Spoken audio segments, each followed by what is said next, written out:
ನಾವು ಬರೀ ಕಲ್ಲು ಮಣ್ಣು ಸರ್ವೆ ಮಾಡಕ್ ಬಂದಿದ್ರೆ ಸ್ವಲ್ಪ ಸ್ಯಾಂಪಲ್ ತಗೊಂಡು ಹೋಗಿ ಅನಾಲಿಸಿಸ್ ಮಾಡಿ ನಾವು ರಿಪೋರ್ಟ್ ಕೊಡ್ತಿದ್ವಿ. ಆ ರಿಪೋರ್ಟ್ ಕೊಟ್ರೆ ಆ ರಿಪೋರ್ಟ್ ಅಲ್ಲಿ ಎಲ್ಲ ಹೆಚ್ಚು ಕಡಿಮೆ ಆಯ್ತು ಅಂದ್ರೆ ಅದು ನಿಮ್ಮೂರವರೆಗೆ ಬೆನಿಫಿಟ್.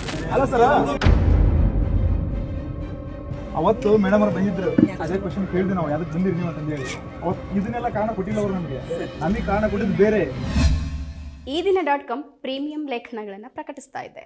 ಎಕ್ಸ್ಕ್ಲೂಸಿವ್ ಅನಿಸುವ ಸಂಗತಿಗಳು ಈ ಲೇಖನಗಳಲ್ಲಿ ಸಿಗುತ್ತವೆ. ಇವುಗಳನ್ನು ಓದೋಕೆ ನೀವು ಚಂದಾದಾರರಾಗಿ.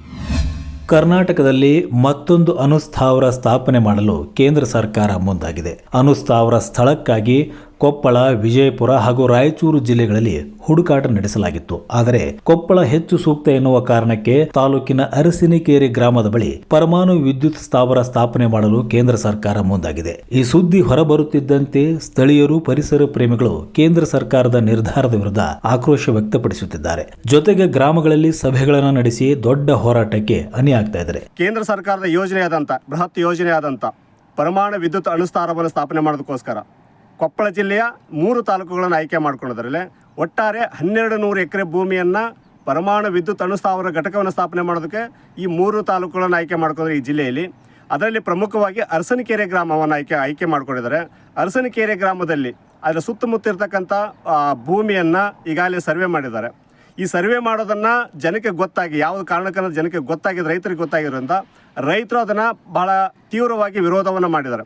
ಆ ವಿರೋಧ ಮಾಡಿದ್ರ ಕಾರಣಕ್ಕೆ ಈ ತಾಲೂಕಿನ ತಹಸೀಲ್ದಾರರು ಬಂದು, ಇಲ್ಲ ನಾವು ಇದು ಪರಮಾಣು ವಿದ್ಯುತ್ ಅಣುಸ್ಥಾವರವನ್ನು ಹಿಂಪಡೆಯಲಾಗಿದೆ, ನಾವು ಇದರ ಸರ್ವೆ ಮಾಡ್ತಾ ಇಲ್ಲ ಅಂತ ಹೇಳಿ ವಾಪಸ್ ಹೋಗ್ತಾರೆ. ಒಂದು ಒಪ್ಪಿಗೆ ಪತ್ರವನ್ನು ಬರೆದುಕೊಟ್ಟು ನಂತರ ಮತ್ತೆ ಭೂ ವಿಜ್ಞಾನ ಇಲಾಖೆಯವರು ಇದೇ ಭೂಮಿಯನ್ನು ಸರ್ವೆ ಮಾಡೋಕ್ಕೆ ಬರ್ತಾರೆ. ಇದರ ಒಳಗಿನ ಏನೋ ಒಂದು ತಂತ್ರಗಾರಿಕೆಯನ್ನು ಅರ್ಥ ಮಾಡ್ಕೊಂಡಿರ್ತಕ್ಕಂಥ ಅರಸನಕೆರೆ ಗ್ರಾಮದವರು ಇದಕ್ಕೆ ಸರ್ವೆ ಮಾಡೋದಕ್ಕೆ ಅವರು ವಿರೋಧವನ್ನು ವ್ಯಕ್ತಪಡಿಸ್ತಾರೆ. ಸರ್ವೆ ಕಾರ್ಯಕ್ಕಾಗಿ ಗ್ರಾಮಕ್ಕೆ ಭೇಟಿ ನೀಡಿದ ಭೂ ವಿಜ್ಞಾನ ಇಲಾಖೆ ಅಧಿಕಾರಿಗಳನ್ನು ಗ್ರಾಮಸ್ಥರು ತರಾಟೆಗೆ ತೆಗೆದುಕೊಂಡಿದ್ದಾರೆ. ಈ ವೇಳೆ ಅಧಿಕಾರಿಗಳು ನಾವು ಅಣುಸ್ಥಾವರ ಸರ್ವೆ ಕಾರ್ಯಕ್ಕೆ ಬಂದಿಲ್ಲ ಎಂದು ಸಮಜಾಯಿಷಿ ನೀಡಲು ಯತ್ನಿಸಿದ್ದಾರೆ. ಇಲ್ಲಿ ಅಣುಸ್ಥಾವರ ಸ್ಥಾಪನೆ ಮಾಡುವುದಿಲ್ಲ ಎಂಬ ಸ್ಪಷ್ಟನೆ ಸಿಗುವವರೆಗೂ ನಾವು ಸರ್ವೆ ಮಾಡಲು ಬಿಡುವುದಿಲ್ಲ ಎಂದು ಗ್ರಾಮಸ್ಥರು ಪಟ್ಟು ಹಿಡಿದಿದ್ದಾರೆ. ಅಣುಸ್ಥಾವರ ನಮ್ಮೂರ ಪಕ್ಕದಲ್ಲಿ ಎಲ್ಲಿ ಆಗಂಗಿಲ್ಲ ಅಂತ ಡಿ ಸಿ ಅವರನ್ನ ಒಂದು ಆದೇಶ ತಗೊಂಡು ಅದನ್ನ ಏನಾರ ಚೆಕ್ ಮಾಡಿ ಸರ್, ಆಮೇಲೆ ಸರ್ವೆ ಮಾಡಿ. ಅದನ್ನ ನೋಡ್ರಿ, ನಮಗೆ ಒಂದು ಭಯ ಇರೋದು ಅಣುಸ್ಥಾವರದ ಬಗ್ಗೆ. ಅದಕ್ಕೆ ನೀವು ಏನಾದರೂ ನಮ್ಮಲ್ಲಿ ಚೆಕ್ ಮಾಡೋದು ಬೇಡ. ಯಾಕೆ ವಿರೋಧವನ್ನು ವ್ಯಕ್ತಪಡಿಸ್ತಾರೆ ಅನ್ನೋದನ್ನ, ಮತ್ತು ಇದರಿಂದ ಏನು ಅವರಿಗೆ ಅಣುಸ್ಥಾವರ ಸ್ಥಾಪನೆ ಆಗೋದ್ರಿಂದ ಅಥವಾ ಅಣುಸ್ಥಾವರ ಸ್ಥಾಪನೆ ಇದರಿಂದ ರೈತರಿಗೆ ಏನು ನಷ್ಟಗಳಾಗುತ್ತೆ ಅನ್ನೋದ್ರ ಬಗ್ಗೆ ಜನರೇ ಮಾತಾಡ್ತಾರ, ಅವ್ರನ್ನ ಕೇಳೋಣ. ಅದರ ಜೊತೆಗೆ ಜನರೇ ಒಂದಷ್ಟು ದುಃಖವನ್ನು ತೋಡ್ಕೊಳ್ತಾರೆ. ನಮಗೆ ಸರ್ಕಾರ ನೀರು ಕೊಡಬೇಕಾದಂಥದ್ದು ವಿಷ ಕುಡೀರಿ ಅನ್ನೋ ರೀತಿಯಲ್ಲಿ ಈ ಯೋಜನೆಗಳು ಇದೆ ಅಂತ ಹೇಳ್ತಾರೆ. ಅದನ್ನು ಅವ್ರ ಬಾಯಿಂದಲೇ ಕೇಳೋಣ, ಬನ್ನಿ ಜನರನ್ನು ಮಾತಾಡ್ಸೋಣ. ಕೊಪ್ಪಳದ ಒಂದು ಪರಿಸರ ಭಾಳಷ್ಟು ವಿಶಿಷ್ಟವಾದ ಪರಿಸರ ಇದು.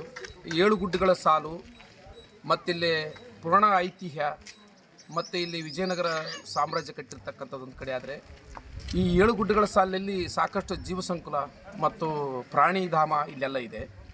ಇದ್ರ ಮಧ್ಯದಲ್ಲಿ ಜನರು ಇಲ್ಲಿ ಉಳುಮೆ ಮಾಡಿ ಕಾಲದಿಂದ ಬದುಕ್ತಾ ಇದ್ದಾರೆ. ಇಲ್ಲಿ ಸಾಕಷ್ಟು ಒಂದು ನೈಸರ್ಗಿಕ ಸಂಪತ್ತು, ಭೂ ಸಂಪತ್ತು, ನೀರಿನ ಒಂದಿಷ್ಟು ಅಂತರ್ಜಲ ಸಂಪತ್ತು ಕೂಡ ಇದೆ. ಇಂಥ ಜಾಗದಲ್ಲಿ ಪರಮಾಣು ಘಟಕ ತರ್ತಕ್ಕಂಥ ನಿಮ್ಮ ಏನು ಯೋಜನೆಯನ್ನು ಇಲ್ಲಿನ ಜನ ಒಪ್ಪೋದಿಲ್ಲ. ಇಲ್ಲಿ ಕೊಪ್ಪಳ ಜನ ಅದನ್ನು ಯಾವುದೇ ಕಾರಣಕ್ಕೂ ಒಪ್ಪೋದಿಲ್ಲ. ಅಣುಸ್ಥಾವರಕ್ಕೆ ಬಳಸ್ತಕ್ಕಂಥ ಮೂಲ ಇಂಧನ ಏನಿದೆ, ಆ ಇಂಧನ ಈ ಭೂಮಿಯಲ್ಲಿ ಸಿಗಬಹುದು ಅನ್ನುವಂತಹ ಒಂದು ವಿಚಾರ ಕೇಂದ್ರ ಸರ್ಕಾರಕ್ಕಿದೆ. ಆದರೆ ಗೋಗಿ ಮುಂತಾದಂತಹ ಗ್ರಾಮಗಳಲ್ಲಿ ಈಗಾಗಲೇ ಯುರೇನಿಯಂ ತೆಗೆದದ್ದರಿಂದ ಅದರ ದುಷ್ಪರಿಣಾಮಗಳು ಅಲ್ಲಿ ಆಗಿವೆ. ಯುರೇನಿಯಂ ತೆಗೆಯುವುದಕ್ಕೂ ನಮ್ಮ ವಿರೋಧವಿದೆ.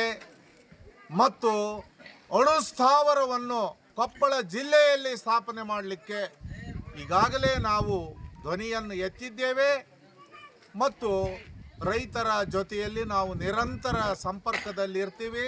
ಇವತ್ತು ನೂರಾರು ವರ್ಷಗಳಿಂದ ರೈತರು ಅಕ್ರಮ ಸಕ್ರಮದಲ್ಲಿರ್ತಕ್ಕಂಥ ರೈತರಿಗೆ ಇವತ್ತು ಹಕ್ಕುಪತ್ರ ಕೊಡದಲ್ಲೇ ನಿಕ್ಷೇಪಣೆ ನೀವು ಮಾಡಕ್ಕೆ ಬರ್ತೀರಾ? ನೀವು ಮಾಡಕ್ಕೆ ಬಂದರೆ ಫಸ್ಟ್ ಹಕ್ಕುಪತ್ರವನ್ನು ಕೊಟ್ಟು ಆಮೇಲೆ ನಮ್ಮ ರೈತರಿಗೆ ಇರ್ತಕ್ಕಂಥ ನೀವು ಒಪ್ಪಿಗೆ ತಗೊಂಡು ಮಾಡಲೇಬೇಕು ವಿನ ಅಲ್ಲಿವರೆಗೆ ನಾವು ನಿಮ್ಮ ಬಿಡುಗಲ್ಲ ಅಂತಕ್ಕಂಥ ಮಾತುಗಳ ಸಂದರ್ಭದಲ್ಲಿ ಹೇಳಿ.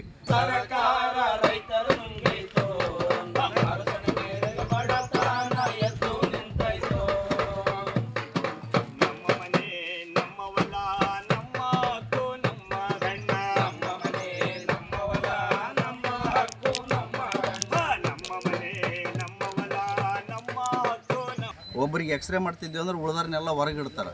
ಯಾಕಂತಂದ್ರೆ ಅದರಿಂದ ಅಪಾಯ ಆಗದೇ ಇರಲಿ ಅಂತ. ಇಂಥ ಸಣ್ಣ ಸಣ್ಣ ವಿಷಯಗಳನ್ನು ಕೂಡ ಕೂಲಂಕಷವಾಗಿ ಇದನ್ನು ಮಾಡ್ತಕ್ಕಂಥ ಸರ್ಕಾರಗಳು ಜನರಿಗೆ ಒಳ್ಳೆಯದು ಇರಬೇಕೇ ಹೊರತು ಜನರ ಜೀವದ ಜೊತೆಗೆ ಆಟ ಆಡ್ತಕ್ಕಂಥ, ಅನಂತರ ಪ್ರಾಣಿಗಳ ಜೊತೆಗೆ ಆಟ ಆಡ್ತಕ್ಕಂಥ ಕೆಲಸ, ಪರಿಸರ ಜೊತೆಗೆ ಆಟ ಆಡ್ತಕ್ಕಂಥ ಕೆಲಸನ ಮಾಡಬಾರ್ದು.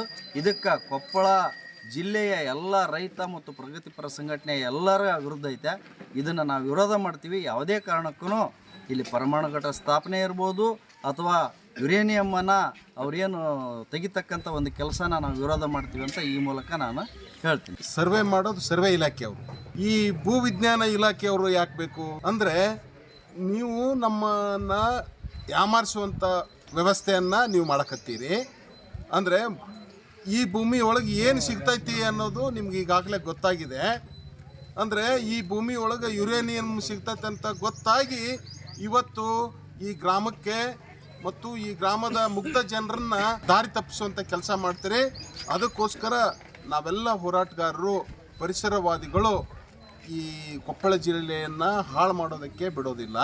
ಅವ್ರು ಹೇಳ್ತಾರೆ ನಮ್ಮ ಮಕ್ಕಳಿಗೆ, ನಿಮ್ಮ ಮಕ್ಕಳಿಗೆ, ಮೊಮ್ಮಕ್ಕಳಿಗೆ ಕೂಡ ಅನುಕೂಲ ಆಗುತ್ತೆ ಅಂತೇಳಿ. ಈಗಿರೋದೇ ನಮಗೆ ಅನುಕೂಲ ಸಾಕ್ರಿ, ಅದರಿಂದ ನಮಗೆ ಅನುಕೂಲ ಬೇಕಾಗಿಲ್ಲ ಏನ್ರಿ. ನಮಗೆ ಅದರಿಂದ ಅನುಕೂಲನೇ ಬೇಕಾಗಿಲ್ಲ. ಈಗ ನಮ್ಮ ಕೃಷಿ ಜೀವನ, ನಾವು ಕೃಷಿ ಮಾಡಿಕ್ಯಂತ ನಮ್ಮ ಜೀವನ ಸಾಗಿಸಂತನೇ ಹೊಂಟಿವಿ, ಅಷ್ಟೇ ಸಾಕು ನಮಗೆ ಏನ್ರಿ. ಅದನ್ನ ಬಿಟ್ಟು ಯಾವುದೋ ಒಂದು ಮುಂಡ್ರಾಬಾದ್ ಡ್ಯಾಮ್ಲಿಂದ ಆಗಲಿ, ಆಲ್ಮಟ್ಟಿಲಿಂದ ಆಗಲಿ ಒಂದು ನೀರು ಮಾಡಿಕೊಡ್ರಿ, ನಮಗೆ ಒಂದು ಕಲೆವು ಮಾಡಿಕೊಡ್ರಿ. ಕಲೆವು ಮಾಡಿಕೊಡ್ರಿ. ಅದಕ್ಕಿಂತ ನಾವು ಹೆಚ್ಚಿನ, ಈಗ ಏನು 10 ಚೀಲ 20 ಚೀಲ ಕಾಳು ಬೆಳಿತೀವಲ್ಲ, ಅದಕ್ಕಿಂತ ಹೆಚ್ಚಿನ ರೀತಿಯಲ್ಲಿ ನಾವು ಕಾಳು ಬೆಳೆದು ನಿಮ್ಗೆ ಅನ್ನ ಹಾಕ್ತೀವಿ ನಾವು. ಇದರಿಂದ ನಮಗೇನು ಉಪಯೋಗ ಇಲ್ಲ. ಇದು ನಮಗೆ ಬೇಡವೇ ಬೇಡ. ಇದುವರೆಗೂ ಈ ಒಂದು ಅರಶಿನಕೆರೆ ಗ್ರಾಮದಲ್ಲಿ ಏನು ಸಮಸ್ಯೆ ಇದೆ ಅಂತ ಯಾರು ಬಂದು ನಮ್ಮನ್ನು ಕೇಳಿಲ್ಲ.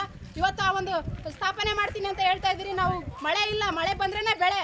ಅವತ್ತು ಮಳೆ ಬಂದಿಲ್ಲ ಅಂದ್ರೆ ಆ ವರ್ಷ ಪೂರ್ತಿ ಬೆಳೆ ಇಲ್ದೇ ನಾವು ಜೀವನ ಮಾಡ್ತಾ ಇದೀವಿ. ಮತ್ತೆ ನಮ್ಮ ಭೂಮಿಯಲ್ಲೂ ಕೂಡ ನಮಗೆ ಉಳುಮೆ ಮಾಡಲಿಕ್ಕೆ ಹಕ್ಕಿಲ್ಲ ಅಂತ ನೀವು ಹೇಗೆ ಹೇಳ್ತಿದ್ದೀರಾ?